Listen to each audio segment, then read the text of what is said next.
Hello friends, இப்போ இந்த ட்ராமாவோட last பாட்டு பார்க்க போகலாம். ட்ராமாக்குள்ளே போகிறதுக்கு முன்னாடி இது வரைக்கும் சேனலை சப்ஸ்கிரைப் பண்ணாட்டி சப்ஸ்கிரைப் பண்ணிக்கிறங்க. பிடிச்சிருந்தா மறந்துடாமல் லைக் பட்டனையும் ப்ரெஸ் பண்ணிக்கிறங்க. இப்போ வாங்க ட்ராமாக்குள்ளே போகலாம். நம்ம ஹீரோயினுக்கு நம்ம ஹீரோவை பற்றி எல்லா உண்மையும் தெரிஞ்சிருச்சு. அவன் எதுக்காக இந்த மாதிரி நம்மள்ட்ட நடந்துக்கிட்டான்ட்டு. அவன் அப்படி பார்த்துக்கிட்டு இருக்கும்போது நம்ம ஹீரோவுக்கு அப்படியே ஆரம்பிக்கிறதுல, ரோஹி நீ வந்துட்டியா, வா நம்ம இங்கேருந்து போயிடலாம், நம்ம வீட்டுக்கு போயிடலாம் அப்படிங்கிற மாதிரி அவன் கண்ணத்தை அப்படியே தொடுறான். நீ என்னை விட்டு எங்கேயும் போயிடாத அப்படின்னு சொல்லிட்டு இருக்கும்போது அவனுக்கு மறுபடியும் மயக்கம் வந்துடுது. நம்ம ஹீரோயின் அப்படி பயப்படுறா, ஐயோ இன்னும் சான் வரலையே, உங்களுக்கு மெடிசன் வரலையே அப்படின்னு சொல்லிட்டு இருக்கும்போது சான் வந்துடான். நான் மெடிசன் எடுத்துகிட்டு வந்துட்டேன், இந்த கஷாயத்தை கொண்டு போய் அவனுக்கு கொடு, அவனுக்கு ப்ளீடிங்லாம் நின்றும் அப்படிங்கிற மாதிரி சொன்னோன்னே நம்ம ஹீரோயின் சரின்னு சொல்லிட்டு அந்த கஷாயத்தை வாங்கிட்டு போகிறான். அவனுக்காக இவ்வளோ கேர் எடுத்துக்கிறத பார்க்க நம்ம சானாலையும் தாங்கிக்க முடியல. அவனுக்குமே ரொம்ப கஷ்டமாக இருக்குது. நம்ம ஹீரோயின் அவசரமாக வந்து உங்களுக்கான மெடிசன் கொண்டு வந்துட்டேன், இதை கொஞ்சம் குடிங்க அப்படிங்கிற மாதிரி அவளும் சொல்கிறா. ஆனால் நம்ம ஹீரோ அப்படி கண்ணையே திறக்க மாட்டேங்கிறான். நம்ம ஹீரோயின் அந்த மெடிசனை கொடுக்குறான். ஆனால் அவன் வாயை திறக்காதனால வேறு வழி இல்லாமல் நம்ம ஹீரோயின் அதை வாயில் ஊற்றி அவனுக்கு அப்படியே வந்து கொடுத்துக்கிட்டு இருக்கா. இதெல்லாம் சான் பார்க்க அவனுக்கு ரொம்ப கஷ்டமாக இருக்குது. அப்படியே திரும்பிக்கிறான். சரி அவளுக்கு எது சரின்னு தோணுதோ அதுபடி செய்யட்டுன்னு சொல்லிட்டு அவனும் அங்கேருந்து போயிடறான். அடுத்த நாள் தான் நம்ம ஹீரோவுக்கு லைட்டாக முழி போகிறது பார்த்தா அவனுக்கு கனவு மாதிரி இருக்குது. அதாவது இவனுக்கு அடிப்பட்டு இருக்கும்போது நம்ம ஹீரோயின் பார்த்துருப்பாள். அப்போ அவன் அப்படி நைட்டு ஃபுல்லாக முடிச்சுக்கிட்டே வந்துட்டு காலையில் தூங்கிக்கிட்டு இருப்பான். தூங்கிக்கிட்டே கீழே விழுவ போகும்போது நம்ம ஹீரோ வந்து டக்குன்னு தாங்கி பிடிப்பான். உடனே நீங்கள் எந்திரிச்சிட்டா உங்களுக்கு பிரச்சனை ஒன்றும் இல்லை, உங்கள் உடம்பு ஃபுல்லாக பாய்சனாக இருந்துச்சு, அதனால தான் நேற்று நான் உங்களுக்கு மருந்து கொடுத்தேன் அப்படின்னு சொல்லும்போது இவன் கேட்பான் உன் பேர் என்னண்டு. என் பேர் ரூஸ்லி அப்படின்னு சொன்னேன். ஓ அப்படியா அப்படின்னு கேட்குற மாதிரி இருக்கும். அதோட ஹீரோவும் இப்போ முழிச்சு பார்ப்பான். பார்த்தா நம்ம ஹீரோயின் பக்கத்தில் படுத்து தூங்கிக்கிட்டு இருப்பான். உனக்கு ரூஸ்லி அப்படிங்கிற மாதிரி சொன்னோன்னா நம்ம ஹீரோயின் முடிச்சுட்டு நீங்கள் எந்திரிச்சிட்டிங்களான்ட்டு, நீ தான் நைட்டு ஃபுல்லாக எனக்காக இங்கே இருந்தியா அப்படிங்கிற மாதிரி நான் ஹீரோ கேட்டோன்னே அதுக்கு நம்ம ஹீரோயின் இல்லை சான் தான் இருந்தார், நான் தான் இப்போ அவரை போக சொல்லிட்டு நான் வந்து இருக்கேன், நாங்கள் 2 பேர் தான் மாறி உங்களை பார்த்துக்கிட்டோம், இப்போ உங்களுக்கு ஒன்றும் பிரச்சனை இல்லை, நான் வேணால் சானை வர சொல்லிட்டு அவனை வேகமாக அங்கேருந்து எந்திரிச்சு போகிறா. இந்த அளவுமே நம்ம ஹீரோவுக்கு எல்லாமே புரிஞ்சிருச்சு. இங்கே அதோட சான் வந்து அந்த ஃபோட்டோ எடுத்து பார்த்துக்கிட்டு இருக்கான். கியூன்சி நீ என்னை விட்டு போயிட்டியா அப்படிங்கிற மாதிரி அவனும் இப்படி பார்த்துக்கிட்டு இருக்கும்போது நம்ம ஹீரோயின் வரா. உடனே நம்ம ஹீரோயினை பார்த்தோன்னா அவன் சொல்கிறான், சாரி என் மனசில் வந்து கியூன்சி இருந்திருக்கா, அதனால தான் அந்த ஃபேஸை நான் உனக்கு அப்படியே வந்து சர்ஜரி மாதிரி பண்ணிட்டேன், என்னை மன்னிச்சிரு, இதால் எவ்வளோ பெரிய கஷ்டம் அப்படின்னு சொன்னோன்னா நம்ம ஹீரோயின் இதுக்கு நீங்கள் ஏன் மன்னிப்பு கேட்குறீங்க, நீங்கள் எனக்கு பெரிய உதவி தான் பண்ணியிருக்கீங்க, என்ன தான் நம்ம ஒருத்தர் மறக்க நினச்சாலும் கண்டிப்பாக அவங்க நம்ம ஆள் மனசில் இருக்க தான் செய்வாங்கன்னு சொல்லிக்கிட்டு இருக்கும்போது வெளியில் ஏதோ சத்தம் கேட்குது. நம்ம ஹீரோயின் நம்ம சான் வெளியே வந்து பார்த்தா எதிர்நாட்டு படையெல்லாம் வந்து அம்பு விட்டுக்கிட்டு இருக்காங்க. நம்ம ஹீரோட கமாண்டர் வந்து அப்படியே உட்காந்துக்கிட்டு இருக்கான். எதிர்நாட்டு படைகள்லாம் சூழ்ந்தோன்னே நம்ம சான் வந்து அவங்களோட போராடிட்டு இருக்கான். இங்கே என்ன நடந்துக்குது அப்படின்னு கேட்டுக்கிட்டு இருக்கும்போதே ஒருத்தன் வந்து நம்ம சானை பார்த்து அம்பு ஏற போகிற நேரத்தில் நம்ம ஹீரோயின் வந்து அந்த அம்பை வந்து தடுத்துட்டு இங்கே என்ன நடக்குது, இவங்களாம் யார் அப்படிங்கிற மாதிரி உடனே அங்கே உள்ள ஒருத்தனை பிடிச்சிட்டு அவன் டோக்கனை பார்க்குறாங்க. அவன் இந்நாட்டு படையை சேர்ந்தவன். உடனே நீ எப்படி இங்கே வந்தா அப்படின்னு கேட்டுக்கிட்டு இருக்கும்போதே நம்ம ஹீரோ வந்து நிற்கிறான். அப்போ தான் அந்த வீரன்னு சொல்கிறான், எங்கள் குயினை வந்து நீங்கள் கைது பண்ணி விட்டு போனால் நான் பார்த்துக்கிட்டு சும்மா இருப்பேனா, என் உயிரை கொடுத்தாவது காப்பாற்றுவேன், என் நாட்டுக்காக நான் என் உயிரையும் கொடுக்க தயாராக இருப்பேன்னு சொல்லும்போது சான் கேட்டுட்டு என்னது அவங்க நாட்டு குயினை நீங்கள் வந்து கைது பண்ணிட்டீங்களா அப்படிங்கிற மாதிரி இதை கேட்டு நம்ம ஹீரோயினுமே ஒரு நிமிஷம் பதறிடுறா. அதுக்கு அந்த வீரன்னு சொல்கிறான், நீங்கள் என்ன தான் எங்கள் குயினை வந்து கைது பண்ணி கொண்டு வந்தாலும் நான் உங்களை சும்மா விட மாட்டேன், கண்டிப்பாக உங்களை கொல்றதுக்காக நிறைய பேர் காத்துக்கிட்டு இருக்கோம் அப்படின்னு சொல்லிட்டு அவனும் அப்படி இறந்து போனோன்னா நம்ம ஹீரோயின் அப்படி நம்ம ஹீரோ பார்த்தோன்னா நம்ம ஹீரோ சரி அங்கே என்ன நடக்குதுன்னு நான் உடனே போய் பார்க்கணுன்னு அங்கேருந்து கிளம்புறான். சான்னு சொல்கிறான், நீங்கள் தனியாக போகிறது அவ்வளோ நல்லா இல்லை, ஏன்னா நீங்கள் இப்போ தான் குணமாக இருக்கீங்கன்ட்டு. ஆனால் நம்ம ஹீரோ கேட்க மாட்டேங்கிறான். இல்லை அங்கே என்ன நடக்குதுன்னு நான் பார்த்துட்டு வரேன் அப்படின்னு சொல்லிட்டு அவனை குதிரையில் ஏறி போய்கிட்டு இருக்கான். நம்ம ஹீரோயினும் அப்படியே 2 பார்த்துக்கிட்டு இருக்கான். அப்படியே அவன் வருவானான்னு நைட்டு ஃபுல்லாக சாப்பிடாம கொள்ளாமல் அவனையே எதிர்பார்த்துக்கிட்டு இருக்கும்போது சானு வரான். நீ என்ன பண்ணிக்கிட்டு இருக்க, காலையிலேருந்து நீ எதுவுமே சாப்பிடல, கொஞ்சமாவது பாலக்குடி அப்படின்னு சொன்னோன்னே அதோட நம்ம ஹீரோயினும் சான்ட்ட எல்லா உண்மையும் சொல்லிக்கிட்டு இருக்கா. எங்கள் அம்மாவோட நாடு தான் இந்நாடு, எங்கள் அப்பா வந்து அந்த நாட்டை கைப்பற்றி தான் எங்கள் அம்மா வந்து மேரேஜ் பண்ணிட்டாங்க, ஆனால் எங்கள் அம்மாவும் கொஞ்சம் நாளே இறந்து போன பிறகு எங்கள் அம்மாவோட சித்தி தான் வந்து எங்களையெல்லாம் வளர்த்தாங்க, அவங்க குழந்த மாதிரி அப்படிங்கிற மாதிரி சொல்லிட்டு எனக்கு ஒரு அண்ணன் இருந்தான் அப்படின்னு சொன்னோன்னே இன்னும் சான் கேட்குறேன், அவங்க அண்ணன் இப்போ எங்கண்டு, அவன் வாரில் வந்து இறந்து போயிட்டான் அப்படிங்கிற மாதிரி நம்ம ஹீரோன்னு சொன்னோன்னா சாரி நான் அந்த போரில் நானும் தான் இருந்தேன், ஆனால் இந்த மாதிரிலாம் நடந்துச்சுன்னு எனக்கு தெரியாது, என்னை மன்னிச்சிரு அப்படிங்கிற மாதிரி நம்ம சான் சொன்னோன்னா என்ன பண்ணுறது, வாருன்னு வந்தால் எல்லாரும் இறக்க தானே செய்வாங்க, இதில் உங்கள் தப்பு ஒன்றும் இல்லை, அதெல்லாம் நீங்கள் மன்னிப்புலாம் ஒன்றும் கேட்க வேண்டாம், ஆனால் இன்றைக்கி எங்கள் அம்மாவை வந்து கைது பண்ணியிருக்காங்கன்னு கேள்விப்படும் போது எனக்கு ரொம்ப பயமாக இருக்குது, என்ன நடக்குதுன்னு தெரியலையே அப்படிங்கிற மாதிரி நம்ம ஹீரோயின் கவலைப்பட்டுக்கிட்டு இருக்கா. அந்த சமயத்தில் வெளியில் பார்த்தா குதிரைப்பட சத்தம் கேட்டோன்னா நம்ம ஹீரோயின் வந்துட்டார் போலன்னு சொல்லிட்டு அவசரமாக இவ்வளோ எந்திரிச்சு வேகமாக ஓடி வரா. நம்ம ஹீரோவும் அந்த படைகள்கிட்ட பேசிக்கிட்டே வந்ததுனால நம்ம ஹீரோயினை கவனிக்கல. நம்ம ஹீரோயினை ஓடி வந்தவா அப்போ தான் டக்கு நிற்கிறா. ஐயோ நான் அவசரப்பட்டு ஓடி வந்துட்டேன்னு சொல்லிட்டு அவள் தயங்கி நிற்கும் போது நம்ம சான் வந்து நின்றுட்டு என்னாச்சு, போன விஷயம் எதுவும் பிரச்சனை இல்லை அப்படிங்கிற மாதிரி அவனும் கேட்டோன்னா அதுக்கு நம்ம ஹீரோ எந்த ஒரு பிரச்சனையும் இல்லை, அந்த நாட்டோட வார் முடிவுக்கு வந்துருச்சுன்னு நினைக்கிறேன், அதனால நானும் இங்கேருந்து கிளம்பி போகலான்னு இருக்கேன்னு சொன்னேன். அந்த குயின் என்னாச்சு அப்படிங்கிற மாதிரி நம்ம ஹீரோ ஹீரோயின் கேட்குறா அவங்கள வந்து எங்கள் நாட்டுக்கு கூட்டிகிட்டு போயிட்டாங்க அப்படிங்கிற மாதிரி சொல்லிட்டு நம்ம ஹீரோயினை கவனிக்கிறா. நம்ம ஹீரோயினை கையை பிசைஞ்சுக்கிட்டு அப்படியே நிற்கிறா. ஆனால் சான்ஸ் வரும் அப்போ நீங்கள் இங்கேருந்து இப்போ கிளம்ப போகிறீங்களான்ட்டு. நம்ம ஹீரோ ஆமாம் இங்கேருந்து நான் கிளம்ப போகிறேன்ட்டு. ஆனால் என் ஒய்ஃப் ரொம்ப பயப்படுறாங்க, அதனால் உங்கள் நாட்டு பார்டர் வரைக்கும் நாங்கள் வரலான் இருக்கோம், உங்களோட வரவா அப்படிங்கிற மாதிரி சான் கேட்டோன்னா நம்ம ஹீரோவும் சரின்னு சொன்னோன்னே நம்ம ஹீரோ ஹீரோயின் சான் எல்லாருமே வந்து அந்த ஊரை விட்டு கிளம்பி போயிட்டு இருக்காங்க. அப்போ சான்ஸ் வரான் இப்போ நம்ம நாட்டை விட்டு வந்தாச்சு, ஆனால் அந்த மலையை தாண்டி தான் அந்த பக்கம் போகணும், அங்கே தான் நிறைய எதிரிகள்லாம் வந்து ஒளிஞ்சிருக்காங்க, அதனால் நீங்கள் ஒரு பக்கம் போங்க, நான் மலை பக்கமாக எதுவும் ஆபத்து இருக்கான்னு பார்த்துட்டு வரேன்னு சான் சொன்னோன்னே சரி அப்படிங்கிற மாதிரி நம்ம ஹீரோவும் நம்ம ஹீரோயினை கூட்டிகிட்டு ஒரு வழி போக சான் வந்து வேறு வழியாக வந்துக்கிட்டு இருக்கான். சான் வந்துக்கிட்டு இருக்கும்போது பார்த்தா டக்குன்னு ஒரு படையெல்லாம் வந்து இவனை நிப்பாட்டுறாங்க. ஆனால் சான் யார், நீங்கள் எதுக்காக நீ ஸ்டாப் பண்ணுறீங்க அப்படின்னு கேட்கும்போது பார்த்தா அவங்க நம்ம ஹீரோட நாட்டுக்காரவங்க தான். அவங்க ஒரு முத்திரையை கட்டுறாங்க, அதாவது சானை வந்து கைது பண்ணுறோம் அப்படிங்கிற மாதிரி அவங்க சொல்கிறாங்க. இங்கே நம்ம ஹீரோ நம்ம ஹீரோயினை கூட்டிகிட்டு அவன் இடத்துக்கு வந்துட்டாம்பல இருக்குது. நம்ம ஹீரோயினே ரொம்ப பயந்து பயந்து எங்கே சான் இன்னும் வரலை அப்படின்னு கேட்டுக்கிட்டு இருக்கும்போது பார்த்தா அவங்க அம்மா நிற்கிறாங்க. அவங்க அம்மாவை பார்த்தா நம்ம ஹீரோயின் அப்படியே சந்தோஷத்தில் அம்மாண்டு வாயை திறக்க போனவ அப்படியே அமைதியாக நிற்கிறா. நம்ம ஹீரோ வந்து அவங்க அம்மாட்ட, அதாவது நம்ம ஹீரோயின் அம்மாட்ட வந்து வணக்கம்மா அப்படிங்கிற மாதிரி சொன்னோன்னே அவங்க அம்மா திரும்பி பார்க்குறாங்க. திரும்பி பார்த்துட்டு வணக்கம் அப்படிங்கிற மாதிரி சொல்லிட்டு அப்போ தான் பார்க்குறாங்க ஆமாம் அந்த பொண்ணு யார் அப்படிங்கிற மாதிரி கேட்டோன்னே நம்ம ஹீரோ திரும்பி பார்த்துட்டு உங்களுக்கு ஒரு சர்ப்ரைஸ் சொல்லவா, இதுதான் உங்கள் பொண்ணு அப்படிங்கிற மாதிரி நம்ம ஹீரோ சொல்கிறான். அதோட நீங்கள் கட் பண்ணி ஹீரோயினை காட்டணுன்னா நம்ம ஹீரோயின் கேட்குறா நான் தான் ரூஹின்னு எப்படி நீங்கள் கண்டுபிடிச்சிங்கன்ட்டு. அப்போ நம்ம ஹீரோவும் சொல்கிறான் நான் அடிபட்டு இருக்குல்ல, நீ என்னைய கவனிச்சிக்கிட்டது எனக்கு நல்லாவே தெரிஞ்சிச்சு. நான் வந்து காலையிலே முழிச்சு பார்க்கும்போது நீ நல்லா அசந்து தூங்கிட்டு இருந்தா, அப்போ தான் உன்னோட ஷோல்டர் பார்த்தா அதோட ஸ்கேர் இருந்துச்சு, அப்போ தான் எனக்கு தெரிய வந்துச்சு நீ தான் ரூசி அப்படின்னு சொல்லிட்டு நம்ம ஹீரோயின் கையை பிடிச்சோன்னா அவள் டக்குன்னு கையை எடுத்து விட்றா. ஆனால் நம்ம ஹீரோவும் அப்படியே அமைதியாக இருக்கான். நான் தான் ரூசின்னு உங்களுக்கு தெரிஞ்சிருச்சு, இனிமேல் நீங்கள் என்ன செய்ய போகிறீங்க, எனக்கு பனிஷ்மெண்ட் கொடுக்க போகிறீங்களா அப்படின்ட்டு. ஆனால் நம்ம ஹீரோவும் ஆமாம் உனக்கு பனிஷ்மெண்ட் தான் கொடுக்க போகிறேன், ஆனால் உனக்கு என்ன பனிஷ்மெண்ட் வேணும்னு நீயே சொல்லு அப்படிங்கிற மாதிரி நம்ம ஹீரோ கேட்டோன்னா நம்ம ஹீரோயின் பேசாமல் என்னை சாகடிச்சிட்டிங்க அப்படின்ட்டு. அது செய்யலாம், அது என்னோட நாட்டுக்கு கூட்டிகிட்டு போய் நான் அங்கே உன்னை பார்த்துக்கிறேன், இப்போ நீ இங்கேயே இரு, அதாவது நம்ம இந்நாட்டில் தான் இருக்காங்க போல இருக்குது, கொஞ்சம் சேஃபான பிளேஸில் உங்கள் அம்மாவோட நீ கொஞ்சம் நேரம் பேசிக்கிட்டு இரு அப்படின்னு சொன்னோன்னா நம்ம ஹீரோயின் கேட்குறா அம்மா அந்த சான் என்னாச்சு அப்படின்னு கேட்டோன்னா நம்ம ஹீரோ அவன் என்ன தைரியம் தான் என்னோட ஒய்ஃபை வந்து இவ்வளோ நாளாக மறைச்சி வச்சுட்டு எனக்கு போய் சொல்லுவான், அதனால் அவனை கைது பண்ணி வச்சுருக்கேன் அப்படிங்கிற மாதிரி சொன்னோன்னா நம்ம ஹீரோயின் நம்ம சானை பார்க்குறதுக்காக வர பார்த்தா சானை வந்து கட்டி போட்டு வச்சுருக்காங்க ஜெயிலில் அடைச்சி. ஆனால் நம்ம ஹீரோயின் இப்படி பக்கத்தில் வந்து பார்த்துக்கிட்டு இருக்கான். ஆனால் சான் நீங்கள் நல்லா இருக்கியா, உனக்கு ஒன்றும் பிரச்சனை இல்லை அப்படிங்கிற மாதிரி கேட்டோன்னே நம்ம ஹீரோயினுக்கு ரொம்ப கஷ்டமாக இருக்குது. ஆனால் அதுக்கு நம்ம சான்னு சொல்கிறான் நீ வந்து தேவையில்லாமல் என் நிலமையில நினச்சிலாம் கில்ட்டியாக ஃபீல் பண்ணாத, நான் எப்படி இருந்தாலும் இங்கேருந்து எஸ்கேப் ஆயிடுவேன் அப்படிங்கிற மாதிரி சொன்னோன்னா அதுக்கு நம்ம ஹீரோயின் என்ன சொன்னான்னு தெரியல. அப்படியே நம்ம ஹீரோயின் வந்து அவர் ரூமுக்கு வர பார்த்தா திடீர்னு அவர் ரூம்பு ஃபுல்லாக ஒரே கேன்டீன் அது இதுன்ட்டு அலங்காரம் பண்ணிக்கிட்டு இருக்காங்க.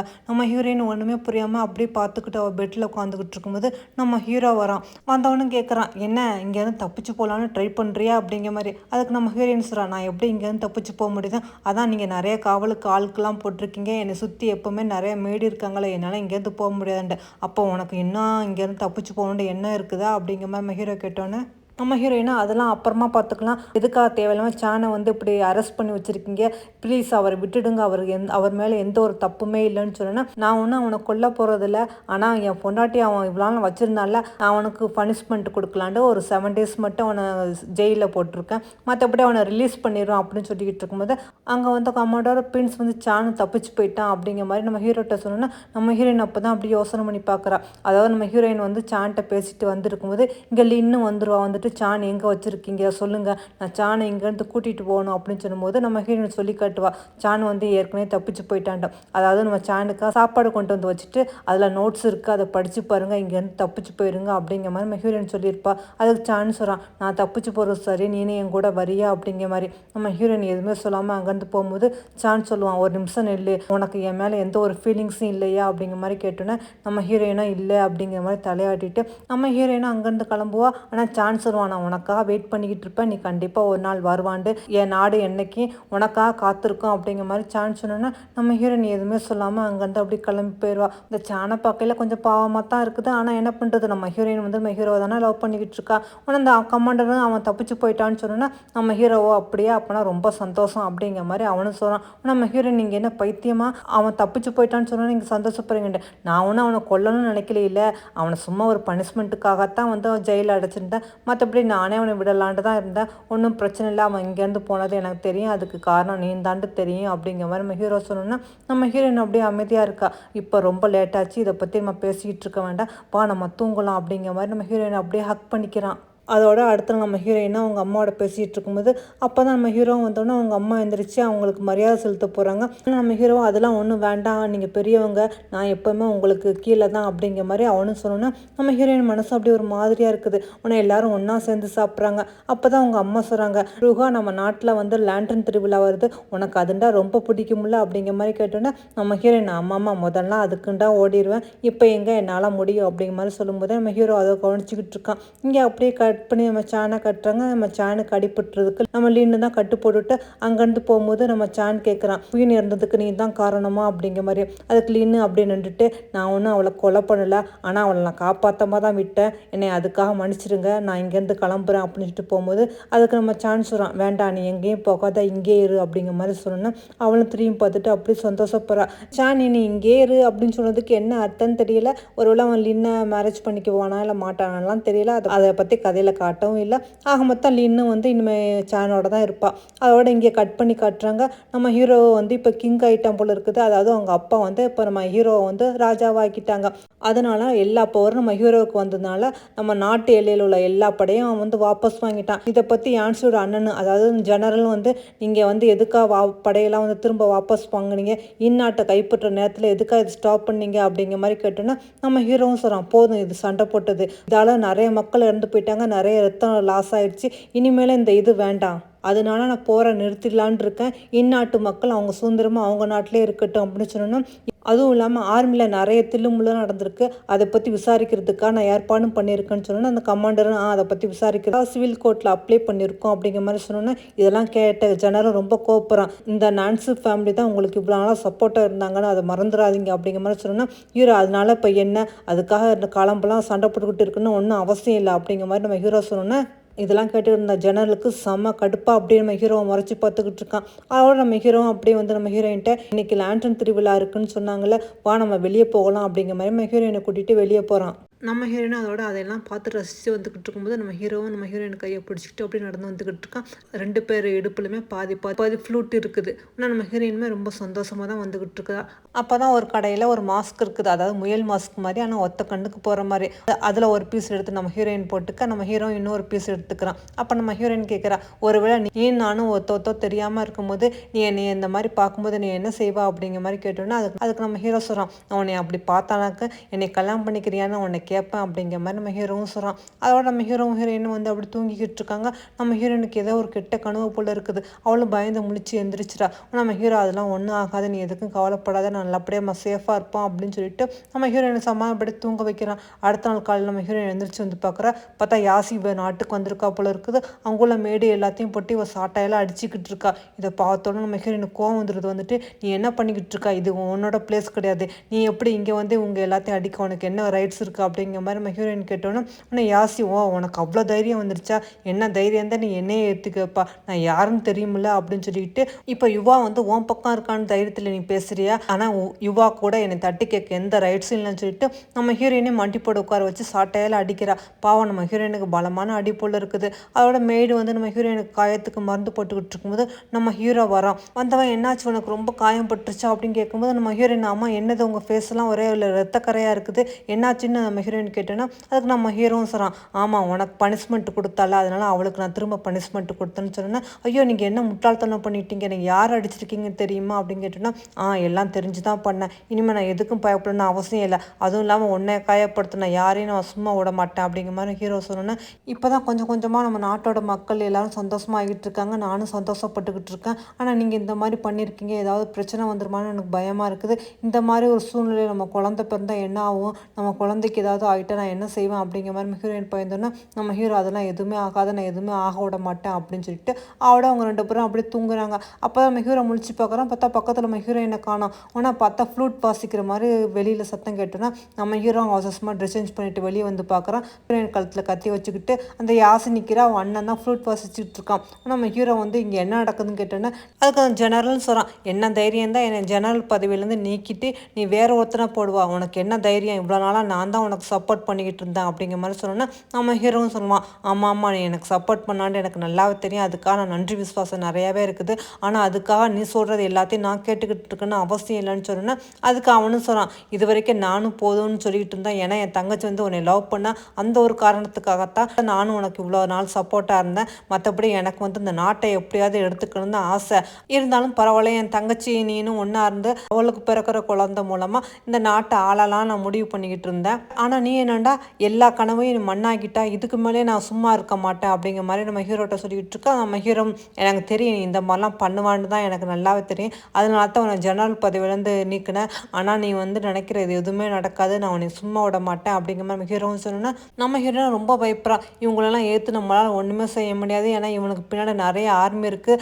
அதனால என்னை மன்னிச்சிடுங்க அப்படிங்கிற மாதிரி சொல்லிக்கிட்டு யாசியும் சேர்த்துக்கிட்டு அந்த பாலத்துலேருந்து நம்ம ஹீரோயின் கீழே விழுக போகிறா. நம்ம ஹீரோ அப்படி ஓடி வந்து டக்குன்னு நம்ம ஹீரோயின் கையை பிடிச்சிடா, ஆனால் யாசி மட்டும் கீழே விழுந்து பாவம் இறந்து போயிடா. நம்ம ஹீரோவும் அதோட ஹீரோயின் கையை பிடிச்சி மேலே டக்குன்னு இழுத்தோன்னே உனக்கு இதெல்லாம் பார்த்துக்கிட்டு இருந்த யாசி அண்ணனுக்கு செம கோவம், என் தங்கச்சிக்காகத்தான் நான் இவ்வளோ நாள் பொறுத்துக்கிட்டு இருந்தேன், இனிமேல் அவனை சும்மா விட மாட்டேன்னு சொல்லிட்டு நம்ம ஹீரோவை கொள்றதுக்கு ஆர்டர் போட்டோன்னா எல்லாரும் நம்ம ஹீரோவை நோக்கி அம்பு ஏறாங்க. நம்ம ஹீரோ நம்ம ஹீரோயின் மேலே அம்பு படாமல் எல்லா அம்பையும் அவனே வாங்கிக்கிறான். பயங்கரமான சண்டை நடக்குது. நம்ம ஹீரோ ஒத்தாளாக இருந்து எல்லாத்தையும் சமாளிக்கிறான். இருந்தாலுமே நம்ம ஹீரோவுக்கு பலமான அடி. நம்ம ஹீரோவை நம்ம ஹீரோயினை பார்த்து நீ எப்படியாவது இங்கேருந்து தப்பிச்சு போயிரு, என் கடைசி உயிர் இருக்க வரைக்கும் உன் பக்கத்தில் நான் யாரையும் வர விடாமல் பார்த்துக்குவான், அதனால் ப்ளீஸ் இங்கேருந்து போயிரு அப்படிங்கிற மாதிரி நம்ம ஹீரோயினை பார்த்து சொன்னோன்னா நம்ம ஹீரோயின் அழுகிறா. நம்ம ஹீரோவுக்கும் பயங்கரமான அடிப்பட்டதுனால வாயிலேருந்து பயங்கரமாக ரத்தம் சொட்டிக்கிட்டு இருக்குது. நம்ம ஹீரோவா என் உயிர் இருக்கிற வரைக்கும் அவளை பக்கத்தில் யாரையும் நான் வர விட மாட்டேனான்னு சொல்லிட்டு எல்லாத்துடையும் தனியாக நின்று சண்டை போட்டுக்கிட்டு இருக்கான். நம்ம ஹீரோவுக்கு பயங்கரமான இங்கே அடிபட்டுக்கிட்டே இருக்குது. நல்ல வேலை அந்த நேரம் பார்த்து சான் வந்து பெரிய ஆர்மி படை கூட்டத்தையே கூட்டிகிட்டு வந்துடான்.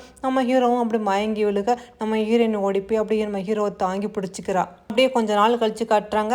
நம்ம ஹீரோ சொல்கிறான், இந்த நாட்டு மக்களை காப்பாற்றுறதுக்காக நீ தான் இனிமேல் புதிய ஜெனரல் அப்படிங்கிற மாதிரி நம்ம சானுக்கு தான் அந்த பதவி கொடுக்குறாங்க. அதாவது பழைய அந்த ஜெனரல் யாசி அந்த கூட்டத்தை எல்லாத்தையும் அழிச்சிட்டாங்க போல இருக்குது. அதுவும் இல்லாமல் நம்ம இந்நாட்டு மக்களுக்கு சுதந்திரம் கிடச்சிச்சு, இனிமேல் அவரும் நாட்டு மக்கள் அவருக்கு ரெஸ்பெக்டோடு நடந்துக்கலாம், இனிமேல் எல்லாரும் சுதந்திரமாக இருக்கலாம் அப்படிங்கிற மாதிரி அந்த ஆர்டரும் பிறப்பிச்சுட்டா நம்ம ஹீரோ. அதோட நம்ம ஹீரோயினை காட்டுறாங்க. நம்ம ஹீரோயின் குதிரையில் ஏறி எங்கேயோ போகிறா. நம்ம ஹீரோ நீ என்னை விட்டுட்டு போறியா அப்படின்னு கேட்கும்போது நம்ம ஹீரோயின் சொல்கிறா, எனக்கு கொஞ்ச நாள் சுதந்திர காற்று அனுபவிக்கணும்னு ஆசையாக இருக்குது, ரொம்ப வருஷமாக அடிமை போர் ரத்தம்னு பார்த்தாச்சு, நான் எங்கேயாவது கொஞ்ச நாள் இருந்துட்டு வரலான் இருக்கேன், நீங்கள் என்னை தயவுசெய்து அலோவ் பண்ணுங்க அப்படிங்கிற மாதிரி நம்ம ஹீரோயின் கேட்டோன்னே நம்ம ஹீரோ விருப்பம் எதுவோ அது அப்படியே செய்ய நான் உனக்காக காத்துக்கிட்டு இருப்பேன் அப்படிங்கிற மாதிரி நம்ம ஹீரோன்னு சொன்னோன்னே நம்ம ஹீரோயின் சரின்னு சொல்லிட்டு அவளும் அங்கேருந்து போகிறா. உடனே இவன் ஃப்ளூட்டு கொடுக்குறான், என் ஞாபகம் வந்துச்சாக்க கண்டிப்பாக நீங்கள் வா அப்படின்ட்டு, சரி நீங்களும் உங்களை பார்த்துக்குறங்க அப்படிங்கிற மாதிரி சொல்லிட்டு நம்ம ஹீரோயின் குதிரையில் போகும்போது சானு அப்படி நிற்கிறான். உன்னை சானை பார்த்துட்டு அவளும் தலையாட்டுறா, உன்னை சாணி நீ நல்லபடியாக போயிட்டு வா, நான் உனக்காக எப்போவுமே இருப்பேன் அப்படிங்கிற மாதிரி அவனுக்கு தலையாட்டோன்னா நம்ம ஹீரோயின் அதோட அங்கேருந்து போகிறா. இப்படியே கிட்டத்தட்ட 3 வருஷம் ஆயிடுச்சு போல இருக்குது. அப்போ தான் ஒரு லேண்டன் திருவிழாக்காக நம்ம ஹீரோயின் வந்திருக்கா. அவள் அந்த ஒத்த மாஸ்க்கு போட்டுக்கிட்டு வந்துக்கிட்டு இருக்கா. அப்போ தான் அங்கே உள்ள ஒரு டாய்ஸ்லாம் பார்க்கும்போது அங்கே உள்ள ராபிட்டை பார்த்துட்டு ரொம்ப அழகாக இருக்குது. ஆமாம் இதோட இன்னொரு ஜோடி எங்கன்னு கேட்டோன்னே இப்போ தான் ஒருத்தர் வாங்கிட்டு போனாங்க அப்படிங்கிற மாதிரி சொன்னோன்னா ஓ அப்படியான்னு சொல்லிட்டு வந்துக்கிட்டு இருக்கா. பார்த்தா அந்த ராபிட் அங்களுக்குள்ளே இருக்குது. ஆனால் நம்ம ஹீரோயின் எடுக்க போகிறா. ஆனால் நம்ம ஹீரோ வந்து தான் எடுக்கிறான். பார்த்தா அவனுமே ஒத்த மாஸ்க் தான் போட்டிருக்கான். ஆனால் நம்ம ஹீரோயின் இது உங்கள் டாய்ஸான்னு கேட்டோன்னே இல்லை இது நீயே வச்சுக்கலாம் அப்படின்னு சொல்லிட்டு நம்ம ஹீரோவும் அப்படி போகிறான். 2 பேரும் ஒத்த அப்படியே கிராஸ் பண்ணி போகிறாங்க. 2 பேருக்கும் ஒத்த அடையாளம் தெரியல போல இருக்குது. அப்போ தான் கொஞ்சம் தூரம் போனோன்னா நம்ம ஹீரோயின் கவனிக்கிறா இது அப்படின்னு சொல்லிட்டு டக்குன்னு திரும்பி பார்க்குறா. பார்த்தா நம்ம ஹீரோவுமே நம்ம ஹீரோயினை பார்த்துக்கிட்டு நிற்கிறான். என்ன நீ இப்போவாதே என்னை மேரேஜ் பண்ணிக்கிறவையா, நீ ஏற்றுக்குவியா அப்படிங்கிற மாதிரி நம்ம ஹீரோ கேட்டோன்னே நம்ம ஹீரோயின் பார்த்துட்டு நிச்சயமா அப்படிங்கிற மாதிரி சந்தோஷப்பட்டுக்கிட்டு இருக்கா. அப்புறம் என்னங்க நம்ம ஹீரோவும் ஹீரோயினும் நல்லபடியாக கல்யாணம் பண்ணிக்கிட்டு நல்லா ஆட்சி புரிவாங்கன்ட்டு நம்மளும் வாழ்த்திட்டு இதோட கிளம்பலாம் ஃப்ரெண்ட்ஸ். Okay bye.